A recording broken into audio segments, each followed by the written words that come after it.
நீங்க நான் சொல்றேன் 234 வெல்லுவேன், இல்ல ஒரு 500 கூட கொடுங்களேன், வெல்லுவோம். சொல்லிட்டு என்ன ஆகுங்க இதுல? எல்லாருமே இங்க பாருங்க, எல்லாருமே வெல்லணும் தான் நினைக்கிறாங்க. நாங்க இங்க பாருங்க எப்படின்னா, வளைந்தும் நெளிந்தும் வெல்வதற்கு பதிலாக நிமிர்ந்து நின்று தோற்பதே மேலானதுன்னு நாங்க நினைக்கிறோம். உங்களுக்கு புரியுதுன்னு நினைக்கிறேன். சும்மா அப்படி காசை கொடுத்து அதை கொடுத்து 1000 தாரேன் 500 தாரேன் என் மக்களை ஏமாத்தி வெல்வதற்கு பதிலா நேர்மையா நின்று தோற்று போவோம். என்ன கெட்டு போச்சு? இப்போ என்ன கெட்டு போச்சு?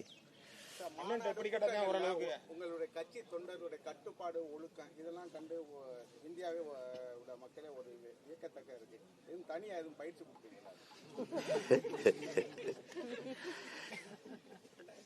தலைவன் எவ்வளி, பிள்ளைகள் அவ்வளி. நாங்க என்ன சொல்றோம்னா, இது ஒரு மக்கள் இராணுவம். உங்களுக்கு தெரியுதா? மக்கள் இராணுவம் நம்ம கற்பிக்கிறோம். மக்கள் இராணுவம் அந்த ஒழுங்கை என் பிள்ளைகள் கடைபிடிப்பாங்க. நாங்க மாசத்துக்கு எங்களுக்கு என்ன சொல்றாரு, நமக்கு மக்களுக்கென்று ஒரு படை இல்லை என்றால் மக்களுக்கென்று எதுவும் இல்லைன்னு. என் மக்களுக்கு இப்ப எதுவும் இல்லை, அதுக்கு ஒரு படை தேவைப்படுது. அதுதான் இந்த படை. இது என் மக்களுக்கான படை. அது ஒரு ஒழுங்கு. இங்க இருக்கிறது யாரு? என் தங்கச்சி. இங்க இருக்கிறது யாரு? எங்க அம்மா. இங்க இருக்கிறது எங்க அக்கா. இது எங்க அப்பா. இது பெரியப்பான்னு நினைக்கும். எங்க கட்சியில பாருங்க, தலைவர்கள் தொண்டர்கள் என்று யாரும் இருக்க மாட்டாங்க.